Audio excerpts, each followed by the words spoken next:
ಮೂಲ ಪ್ರತಿ ಜಾತಿಗಿಂತ ಮೂಲ ಪ್ರತಿ ನಿಮ್ಮ ಮನೆಯಲ್ಲಿದೆ, ಇದು ಬಂದು ಬೇರೆ ಇದೆ ಅಂತ ಆರ್ ಅಶೋಕ್ ಔಟ್ ಮಾಡ್ತಾ ಇದ್ದಾರೆ. ಜಾತಿಗಿಂತ ಮೂಲ ಪ್ರತಿ ಸಿಎಂ ಅವ್ರ ಮನೆಯಲ್ಲಿದೆ, ಇದು ಬೇರೆ ಇದೆ ಅಂತೇಳಿ ಆರ್ ಅಶೋಕ್ ಅವ್ರು ಆರೋಪ ಮಾಡ್ತಾ ಇದ್ದಾರೆ. ಅಶೋಕ ಯಾವತ್ತು ಸತಿ ಹೇಳಿದ್ದಾನೆ? ಅವರು ಸುಳ್ಳೇ ಹೇಳೋದು. ಮೂಲ ಪ್ರತಿ ನಮ್ಮ ಹತ್ರ ಇರೋಕ್ಕೆ ಯಾಕೆ ಸಾಧ್ಯ ಆಗುತ್ತೆ? ಮೊನ್ನೆ ಕ್ಯಾಬಿನೆಟ್ ಮೀಟಿಂಗ್ನಲ್ಲೇ ಎಲ್ಲಿ ಊಹೆ ಮೇಲೆ ಮಾಹಿತಿನ ನನಗೆ ಯಾವ ಪತ್ರನೂ ಬರೆದಿಲ್ಲ ರಾಹುಲ್ ಗಾಂಧಿ. ಆದರೆ ರಾಹುಲ್ ಗಾಂಧಿ ಅವ್ರ ಜೊತೆ ಚರ್ಚೆ ಮಾಡಿದ್ದೀನಿ, ಪತ್ರ ಬರೆದಿಲ್ಲ. ಚರ್ಚೆ ಮಾಡಿದ್ದೀನಿ ಅಂದರೆ ಏನು ಅರ್ಥ? ಚರ್ಚೆ ಮಾಡಿ ಮಣಿಸಿದ್ದೀನಿ ಅಂದರೆ ಏನು ಅರ್ಥ? ಅವ್ರ ಒಪ್ಪಿಗೆ ಇಲ್ಲಿ ಮಣಿಸೋಕ್ಕಾಗತ್ತಾ? ಮತ್ತೆ ಒಬ್ಬೊಬ್ರು ಕೇಳಿ ಕಾಂಗ್ರೆಸ್ ಶಾಸಕರು ಇದಕ್ಕೆ ವಿರೋಧ ಮಾಡ್ತಾ ಇದ್ದಾರೆ. ಚನ್ನಗಿರಿ ಕಾಂಗ್ರೆಸ್ ಶಾಸಕರು ತಾವೇ ತಮ್ಮ ಕ್ಷೇತ್ರದಲ್ಲಿ ಎಷ್ಟು ಲಿಂಗಾಯತರಿದ್ದಾರೆ ಅನ್ನೋದನ್ನ ಸರ್ವೆ ಮಾಡ್ತೀನಿ ಅಂತ ಇದ್ದಾರೆ.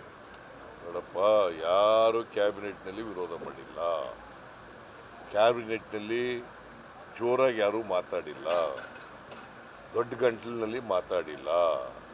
ಗೊತ್ತಾಯ್ತಾ? ನಾನೇನು ಹೇಳಿದ್ದೀನಿ, ನಿಮ್ಮ ಅಭಿಪ್ರಾಯಗಳನ್ನು ಹೇಳಿ ಅಂತ ಹೇಳಿದ್ದೀನಿ. ಅವ್ರ ಅಭಿಪ್ರಾಯಗಳು ಕೊಟ್ಟ ಮೇಲೆ ವಿಲ್ ಟೇಕ್ ಎ ಡಿಸಿಷನ್. ಮೊನ್ನೆ ಕ್ಯಾಬಿನೆಟ್ನಲ್ಲಿ ಏನೂ ಡಿಸಿಷನ್ ಆಗಿಲ್ಲ. ಅವ್ರ ಅಭಿಪ್ರಾಯಗಳನ್ನೆಲ್ಲ ಓದ್ಕೊಂಡು ಬಂದು ಅಭಿಪ್ರಾಯ ಕೊಡಿ ಅಂತ ಹೇಳಿದ್ದೀನಿ. ಅವ್ರ ಅಭಿಪ್ರಾಯ ಕೊಟ್ಟ ಮೇಲೆ will discuss again in the cabinet and will take A decision.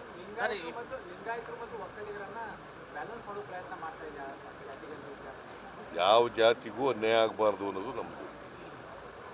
ಲಿಂಗಾಯತರಿಗೂ ಅನ್ಯಾಯ ಆಗಬಾರ್ದು, ಬ್ರಾಹ್ಮಣರಿಗೂ ಅನ್ಯಾಯ ಆಗಬಾರ್ದು, ಒಕ್ಕಲಿಗರಿಗೂ ಅನ್ಯಾಯ ಆಗಬಾರ್ದು, ಜೈನರಿಗೂ ಅನ್ಯಾಯ ಆಗಬಾರ್ದು, ಯಾವ ಜಾತಿಗೂ ಅನ್ಯಾಯ ಆಗಬಾರ್ದು.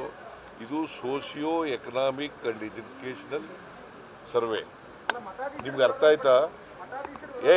ಸುಮ್ಮನೆ ಇವ್ನು ಯಾವನ ಗೊತ್ತಿಲ್ಲೇನೆ ಏನೋ ಮಾತಾಡಕ್ಕೆ ಹೋಗ್ಬೇಡ ನೀನು. Socio economic educational survey. ಈಗ ಇವು ಸ್ವಾತಂತ್ರ್ಯ ಬಂದು 75 ವರ್ಷ, ಸಂವಿಧಾನ ಜಾರಿಯಾಗಿ 75 ವರ್ಷ ಆಯಿತು. 75 ವರ್ಷದಲ್ಲೂ ಬಡವನಾಗೇ ಇರಬೇಕಾ? ಸಮಾನತೆ ಬರಬೇಕಲ್ಲ ಎಲ್ರಿಗೂ. ಇನ್ನು ಜಾತಿಗೆ ಅಂಟ್ಕೊಂಡೇ ಇರಬೇಕಾ? ಎಜುಕೇಷನ್ ಸಿಗ್ಬೇಕಲ್ಲ ಬೇಡ? ಈಗ ಮುಸಲ್ಮಾನರಿಗೆ ಎಜುಕೇಷನ್ ಸಿಗ್ಬೇಕಾ ಬೇಡ? ಹಿಂದುಳಿದವರಿಗೆ ಬಡವರಿಗೆ, ಎಲ್ಲ ಜಾತಿ ಬಡವರು, ಒಂದು ಜಾತಿ ಅಂತಲ್ಲ, ಎಲ್ಲ ಜಾತಿಲಿರ್ತಕ್ಕಂಥ ಬಡವರಿಗೆ ಎಜುಕೇಷನ್ ಸಿಗ್ಬೇಕಾ ಬೇಡವಾ? ಮತ್ತೆ ಅವರಿಗೆ ಆರ್ಥಿಕವಾಗಿ ಸಾಮಾಜಿಕ ಶಕ್ತಿ ತುಂಬಬೇಕಾ ಬೇಡವಾ?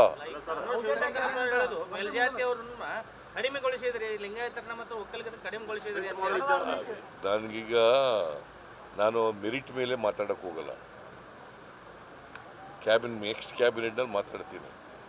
ಈಗ ಅಭಿಪ್ರಾಯ ಕೇಳಿದ್ದೀನಿ, ಅಷ್ಟು ಬರೀರಿ ಸಾಕು. ಅಭಿಪ್ರಾಯ ಕೇಳಿದ್ದೀನಿ, ಯಾರ್ದು ವಿರೋಧ ಇಲ್ಲ, ಯಾರು ಒಬ್ರಿಗೊಬ್ರಿಗೆ ಮಾತಾಡಿಲ್ಲ, ಅಷ್ಟು ಬರೀರಿ ಸಾಕು.